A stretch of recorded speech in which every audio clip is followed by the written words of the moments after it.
I have dinner for you today. This is really good. We are due for another simple meals recipe, and today I wanted to share with you a recipe that has been a favorite of mine since I started making it in college.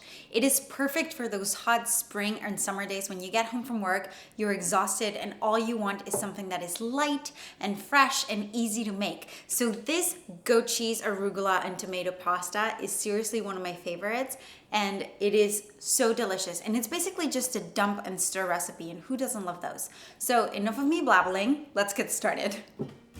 To make this delicious pasta, you will need 5.5 ounces of goat cheese, 1 cup of cherry tomatoes, and I am using heirloom tomatoes just because they look prettier, 2 cups of wild arugula, 8 ounces of rotini pasta or penne pasta will work just as well, some garlic, 1/4 cup of olive oil, salt, and pepper.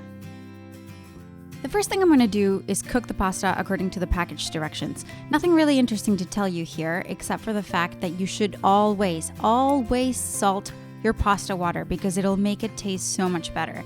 Second, just keep an eye out on the cooking times. I'm using whole wheat pasta, and the package said that it would take 9 minutes, and it actually only took 5. So just keep an eye on it if you're using quinoa pasta or anything special like that, because you don't want the pasta to become soggy and to the point where it's falling apart.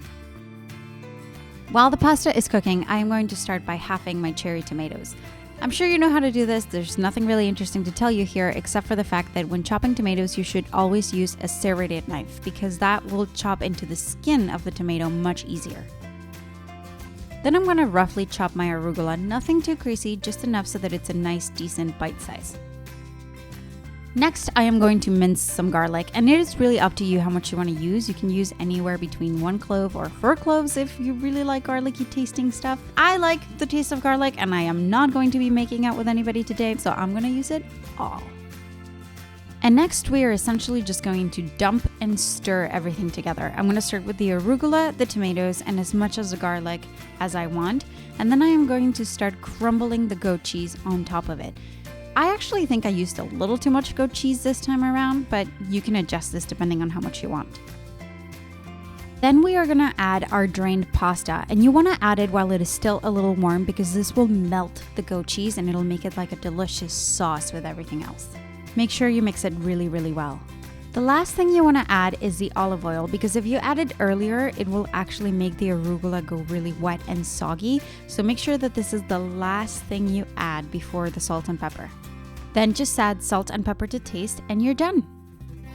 Delicious.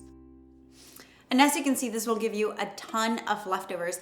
I already ate about 2 servings of this because I'm shooting and I got hungry, but this keeps very, very well, and you can certainly turn it into lunches and put it in the fridge for the next few days. And that is basically it. I hope you love this recipe as much as I do, and that you think of me fondly every time you make it.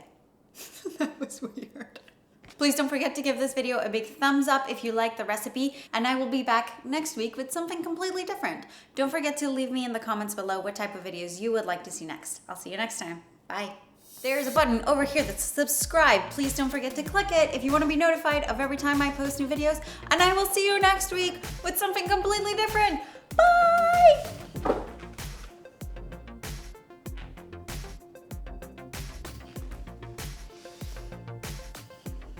I'm sorry you have to witness that.